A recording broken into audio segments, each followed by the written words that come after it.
This is episode 12 of the Shamrock Energy. The episodes are going up, the views are going down. That's a sign that I'm doing something right. Anyways, today we get to discuss a win. And a win will always be a win. And a win against a top 15 opponent is all the more better. And it's all the more reason to be happy. Going into this game, I tell you, man, I did not know what to expect at all. And I think that we were all in a very similar boat when it came to that. What version of this team were we going to get? How was this going to unfold? It's a must-win game for Marcus Freeman and, of course, Notre Dame. And there will be many more must-win games throughout this season. The NIU game all but assured that was going to be the case. But they come away with the win.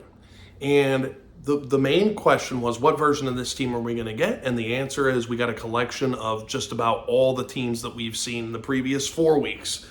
And it was a collection of those products mixed together into one. And so what that leaves us with is this feeling of this team is good. This team is good.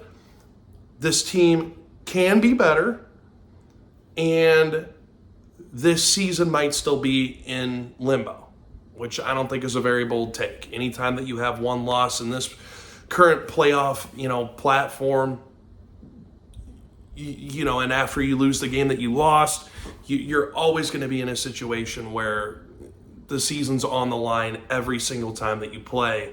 And we won't let our guard down. You can't let your guard down. We can't set ourselves up to get hurt again.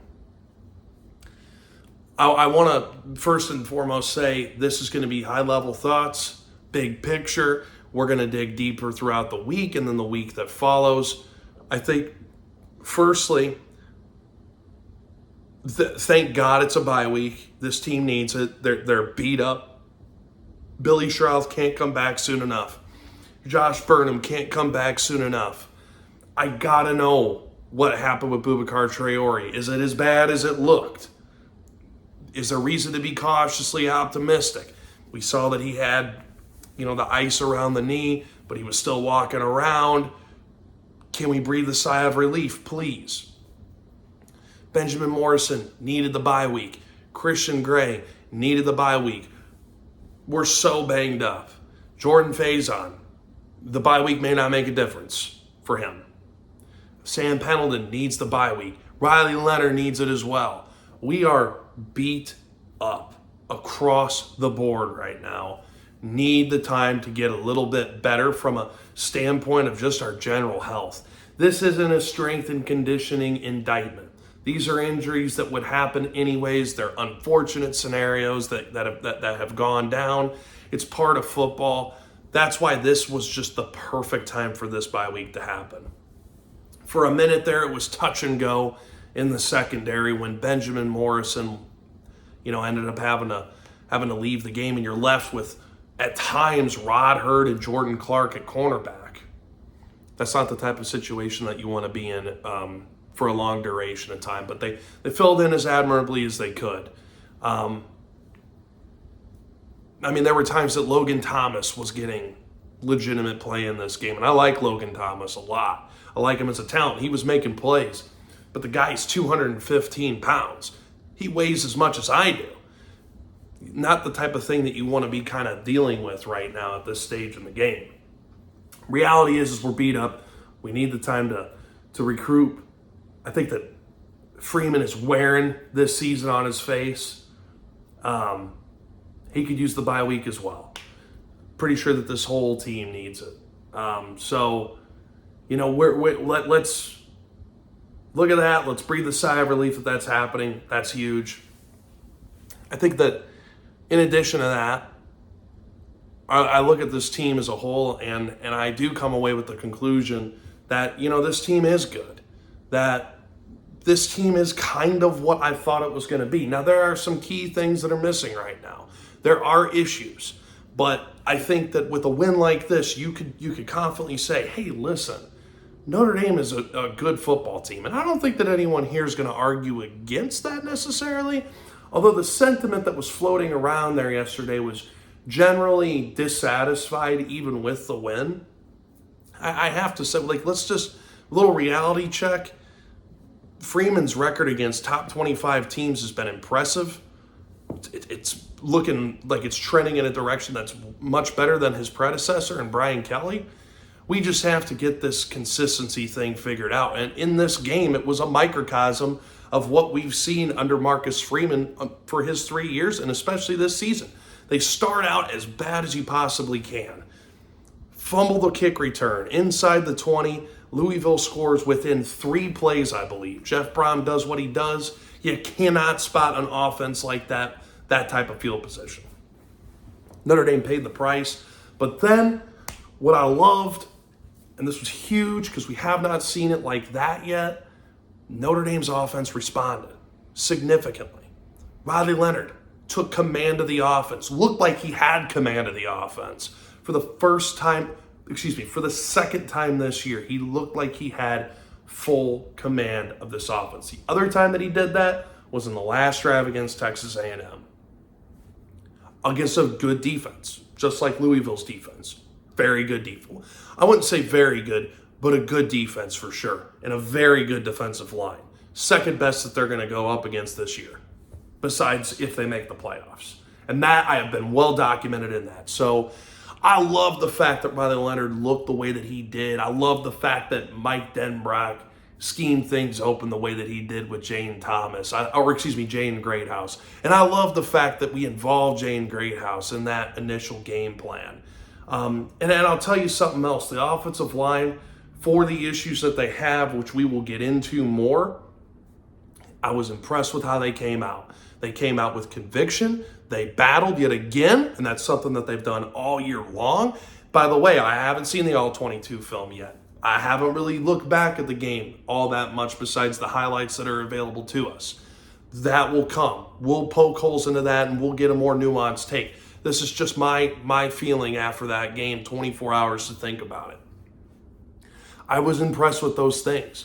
I love the fact that Notre Dame did what they did all year long, and they did it and executed at a better level, at a higher level.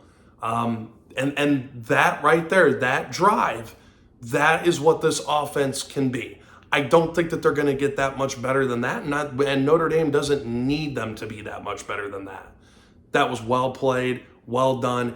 You even had Riverboat, Marcus Freeman kind of making an appearance all throughout this game and showing the type of trust that he has in his defense.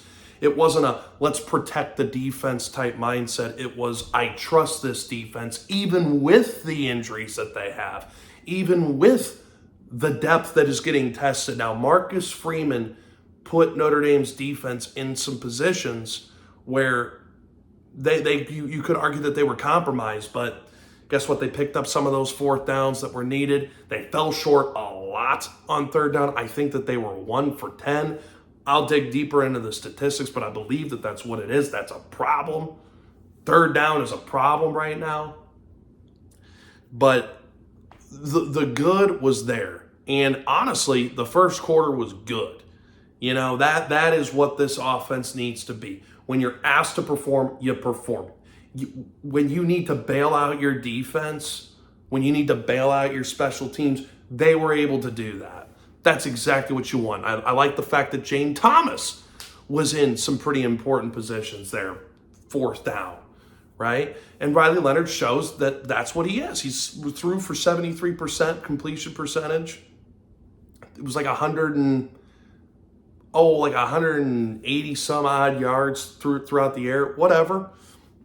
These are the good things. I just want to go over the good things initially. Jeremiah Love is a difference maker. He's got a major streak going on as far as touchdowns go. I believe it's 7 games that he's had a touchdown in. Yeah, I mean, those are the good. You know, here's some of the good things on defense as well. I thought that this was a masterful game plan by Al Golden. Man, if I had a nickel for every time, well, nickel, no pun intended.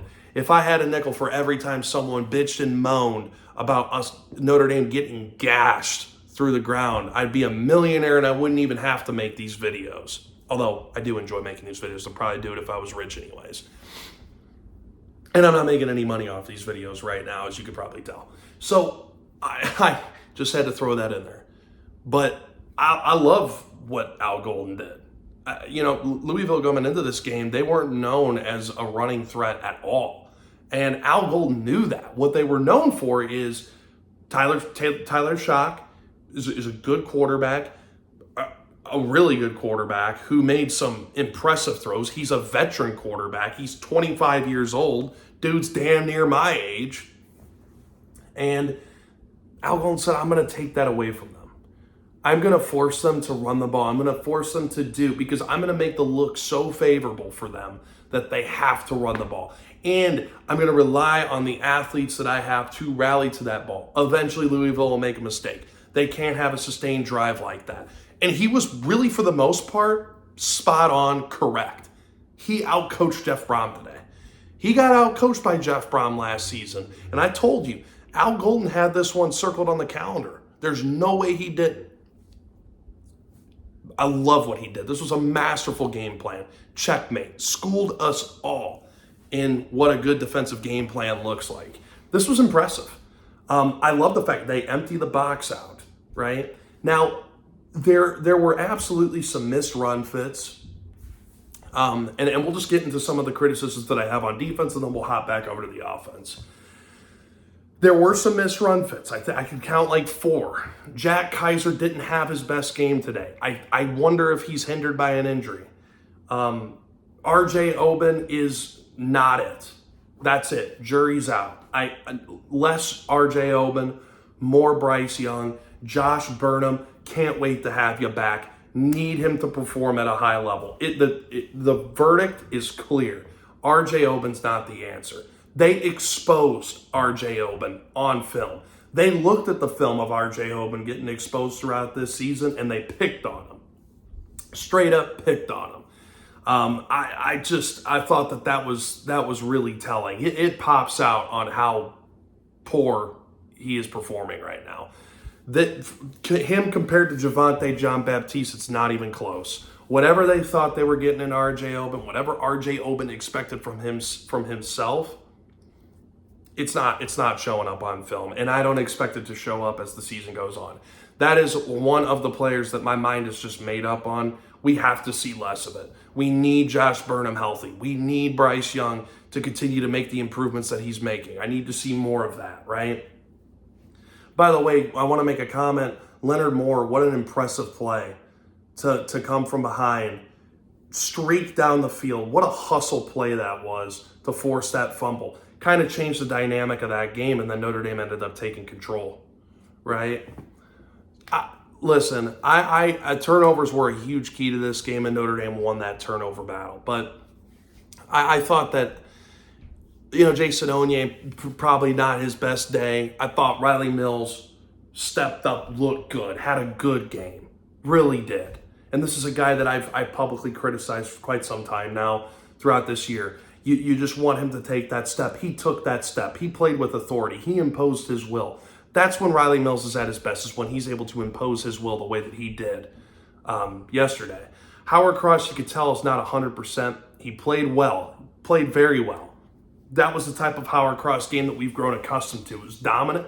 I don't know if dominant's the right word. I'd have to look back at the film to really determine if it was a dominant performance, but hey, PFF graded him out. Now, I know you know how I feel about PFF, and if you don't, I'll say great data collection, but I don't really care what they have to say about their rankings and their grades. I'm not crazy about it. I think that they're wrong a lot. I think that you guys would probably agree with that.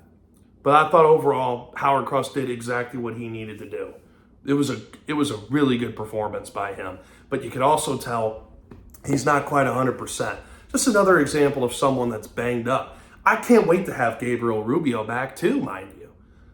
Him and Donovan Heinisch and Jason Onye, we need more of those guys right now. We need all we can get. We need all hands on deck on this defense.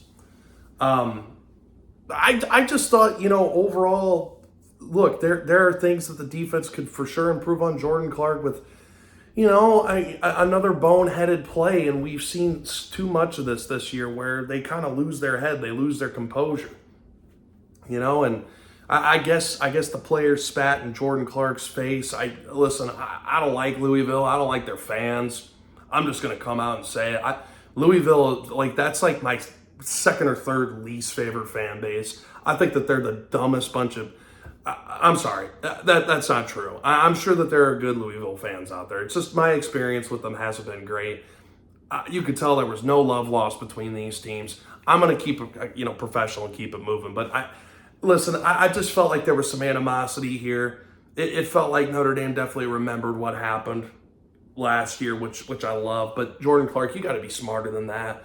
Second week in a row, we've seen something stupid like that go down that just doesn't need to happen, okay? Because if you get called on targeting, you're out for the first half of next week. And Notre Dame needs people in the secondary right now. After Jaden Mickey departed, man, you can't afford less bodies than what you have right now. Because I don't want Rod Hurd at nickel.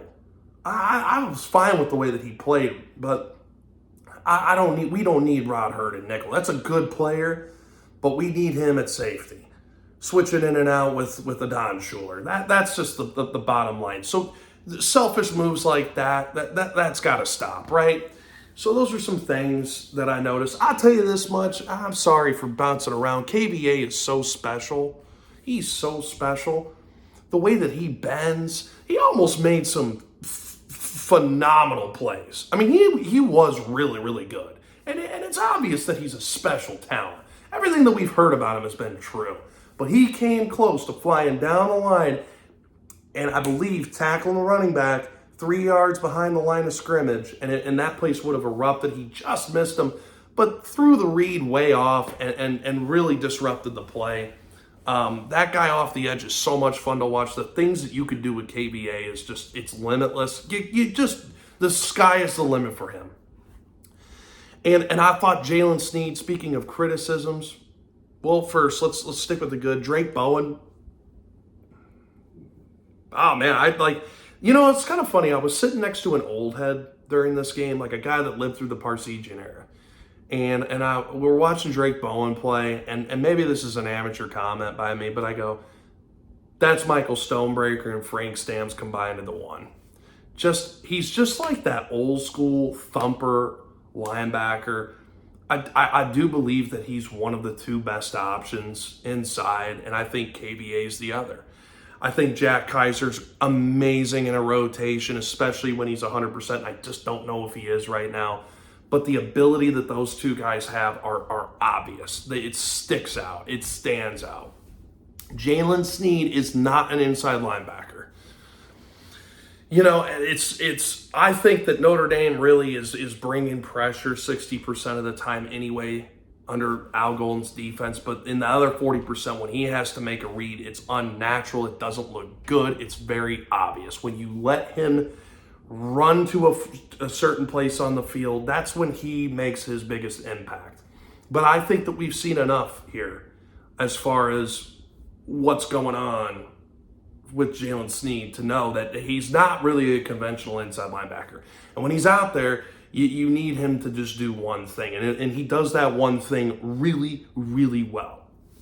The rest of it isn't working for me. And I don't think it's working for this defense. Now, the argument has always been, this is why you play that younger, more talented group of kids, is because they're going to make mistakes, but they make up for it by making plays. They did that. I think that that's it on defense. Xavier Watts is special, having just an absolutely lights out year. How is it possible to play better than you did last year? That guy is so awesome. That is a dude truly who plays to the standard every weekend. It's not even about the end result for him. It's about, did I do the right things to get there, man? I love Xavier Watts. Just a rare dying breed of a football player in the college game that got jerked around within that program and yet still has made the most of it. I love seeing that. I love seeing that guy. I love watching him play. For him to have success, it's just so much fun. It really, really is. On offense, here's some of the bad. I want to look up more what the offensive line was doing. But first, Jadarian Price with the fumble, getting yanked out in that game. I don't agree with him getting yanked out for the entirety of the game. you could see the argument for both sides. Now, I have said this before. This is not based on any knowledge, but you just get this sense that, maybe Jadarian Price's standing within that room is a little wishy-washy, and I don't know what it is. We heard the rumors throughout spring that were not true. I don't think they were true, that he was going to transfer. And you wonder why that was getting floated out there. It's obvious that Deland McCullough favors his guys, right? And Jeremiah Love is one of them, and who could blame him? He's everybody's guy. Any running back coach in the country would keep Jeremiah Love out there regardless of what happens. But I'm trying to think of the word. This stubborn mentality of putting Aeneas Williams out on the field on third down and Devin Ford on third down, although he got yanked too. In the spirit of consistency, he got yanked too for his fumble. I'm going to get to that. It really irks me, and it's something that in self-scouting needs to be reevaluated. I think that when you pull Jadarian Price and Jeremiah Love off the field in third down situations, you are allowing the defense to breathe a sigh of relief. And with this offense right now, you have to apply pressure at every turn that you could possibly get. And they're not doing that on third down. And I disagree with it. I do disagree with Jadarian Price getting yanked out for the whole game because he fumbled the ball in, what was it, the first or second quarter? I'm having a hard time remembering.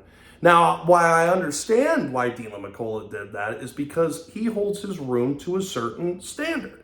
And if you fall short on those standards, you ain't playing anymore. Now, you'll play in the next game. Autry Estime was proof of that. But I think Deland McCullough was trying to send a message there. And I'll tell you, and I think that the message that's permeating throughout this team is this is a must-win fucking game.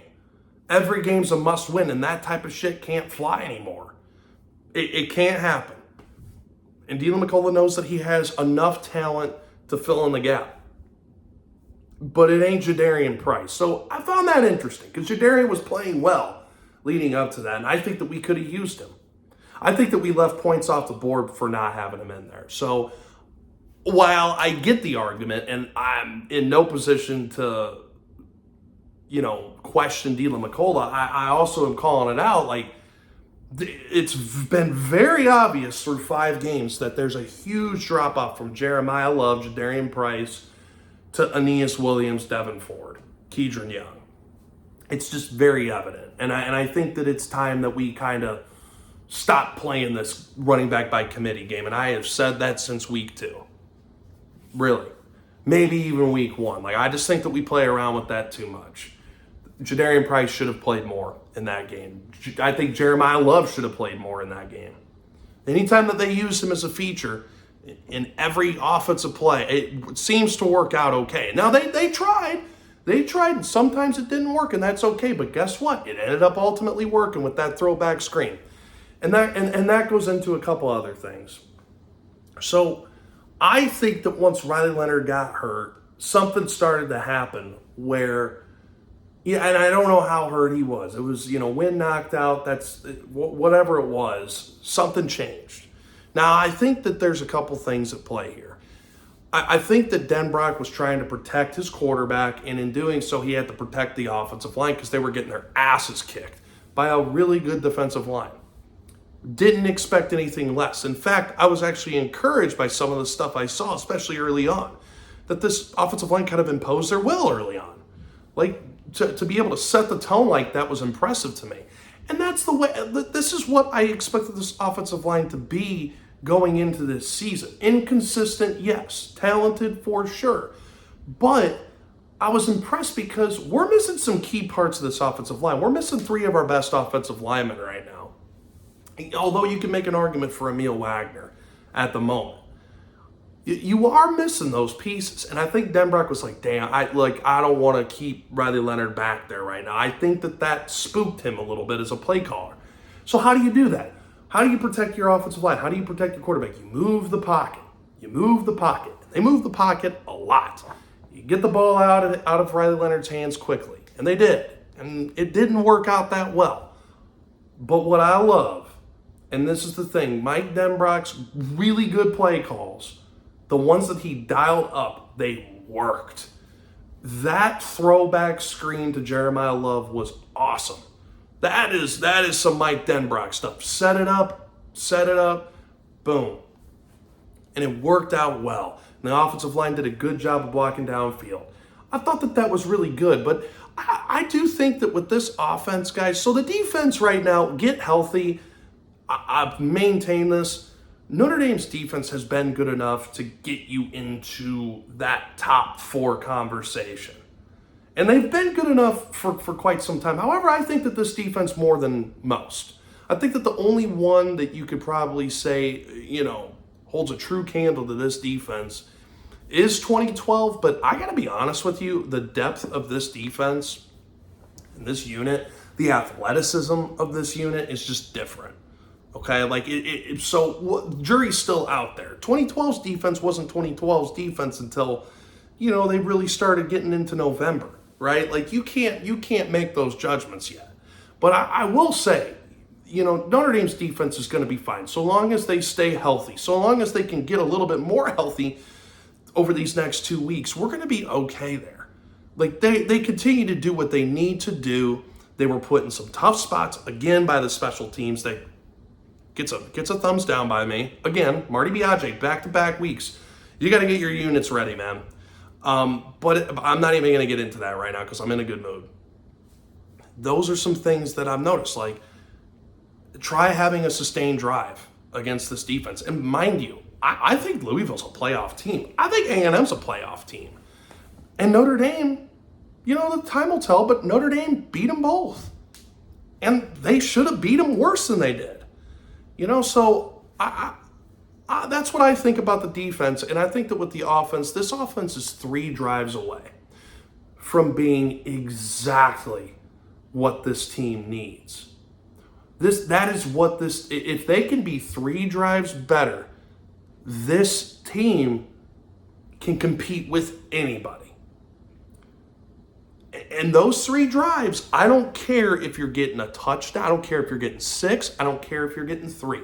But you have to score points in 3 more drives. In each game, you could point to, I could use 3 more drives in those situations. There's too much of this. And if they could just hold on and give me 3 more where drives are resulting in points, I'm feeling okay about things. Then this offense is exactly what this team needs to compete with anybody. And the reason I make that argument is, we all saw the Bama-Georgia game, and if you didn't, go back and rewatch it. And the initial inclination is to say, damn, man, that just depresses me. Like, we're nowhere near at that level. And I'm thinking, guys, like, Notre Dame's not going to get into a 42-41 type shootout. Like or 49-42 type shootout, right? Like that's not what this team is never engineered to be like that. It will probably never happen under Marcus Freeman. It just ain't going to happen. And it rarely happened under Brian Kelly. Rarely did that happen. Notre Dame in every game, and this is something that you got to give them credit for, especially post NIU, they dictate the terms of the game. You are going to play our style of football, and you are going to lose in exchange. That's something that this team has done a really good job of. And the same offense that hung up 40-some-odd points against Bama, being Georgia, they scored freaking 13 against Kentucky. And I think we have some similarities to Kentucky. I think we're more talented overall and all that stuff. But there are similarities there because it's like we're going to force you to play an ugly brand of football. Like you're going to have to grind this one out. You may be better than us, but you're going to have to grind through it. So, but that's the difference right now. And am I out of my mind for saying it, like for even asking for 3 more drives? Just 3 more that result in some sort of point. Because guess what? If they score just 9 more points in that game, it's comfortable. It's comfortable. 43-24. You know what I mean? And if they're not put in shitty positions, they probably could have done that. And then it would have been like a 43-17 type game. That's all I'm saying. And I think that that's a realistic ask. But what needs to happen to give us that? I think that it starts and ends with the offensive line right now. Riley Leonard's playing his best ball at the moment. Okay? This is we've said this in the Miami of Ohio game. We said this in Purdue. He's incrementally improving. I think that this offense is incrementally improving. It isn't happening as fast as we'd like, but there's improvement there. I will stand on this. Louisville is a good team, and it's a really good defense and a really good offense. Like, I think Louisville really is a playoff team, guys. Like, that's getting slept on, and it shouldn't be. Like, that's a good team right there. That Notre Dame, honestly controlled. I mean, it wasn't really in doubt like that. Don't get me wrong. It got a little sketchy there in the beginning, and it got sketchy there at the end. But there's this thing that you start to see, and I think that if we can get more out of this offensive line, if they could start to play, just a little bit more consistently, those 9 points are doable. Those 3 drives are doable. But this is, what do we say? It's an offensive line driven program. That's what Marcus Freeman always says. Mike Denbrock would probably agree with that. This is an offensive line driven offense. If that is the case, they are going to have to play better. Again, this is a Joe Rudolph year, man. Like, with the injuries that have happened, he's done a good job of holding it together, but they gotta improve. They gotta play better. Anthony Knapp has to be better in pass protection. We're asking the world of Rocco Spindler right now. We're asking the world of Pat Coogan, a player that I have dragged for a long time. He's playing his best ball, and I think he's in his best position. But, hey, listen, if we could get some improvement there, then this team is going to end up being what it can be. No one expected this offense to be, like, overtly explosive. There's probably a part of me that fantasized about it. You kind of fool yourself into it, but this is, and I did say this is going to be a combination of Cincinnati and LSU with Mike Denbrock, and I'm getting not that vibe at all. But now, after this game, truly going into this bye week, the question that Mike Denbrock is going to be asked or tasked with is, okay, who are we truly? I think we have a good idea of who we are. Okay, how do we do those things better than what we're doing now? What needs to get fixed? Okay, let's clean that up. You clean that up, and then we're having we're continuing this conversation. So that's what I think. I think overall, this bye week couldn't have happened at a better time. I'm thrilled that we're here right now. I mean, the season is still alive, guys. You're going into October still having that playoff discussion. Let's pat ourselves on the back. Let's breathe for a second. Let's enjoy the fact that win happened, because it was a big one. And it's relief. I think that this year, this season, and I think that Marcus Freeman's career, to be completely honest with you, is going to be judged in 2 parts. It's going to be judged pre-NIU and post-NIU. So far, post-NIU, we've got a decent idea of what we're getting. And it's been an improvement in each of those games. Let's continue to build off of that and see what this team could be. My analysis of this team right now, just at a big picture, is Notre Dame is one of the 12 best teams in college football at the moment. I'm not saying that if they get a 10 seed, they have to go into Athens, which is a projection that I'm seeing right now. I'm not saying that that's going to go our way right now. I don't think that this team needs to be that yet, though. You are awarded a schedule with teams, mind you, teams. Like, this isn't like a cakewalk, but it's enough for you to be able to get through it. Okay, you've got enough talent. You've got enough depth. So long as you stay healthy and get healthy at some key positions, you're going to be able to work on some stuff, and you're going to be able to really hone in on what you truly do best. And we're going to talk more about that over the next 2 weeks, about what this team does well. and what they should do to double down on that and how they could execute better. More coming. We're gonna look at some of the film throughout this week. We're gonna kind of talk about maybe some upon further review. These are my gut reactions right now.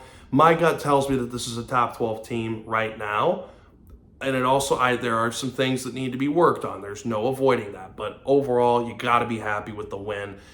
I'd love to hear your opinions on it. Comment, like, subscribe. Let's talk more.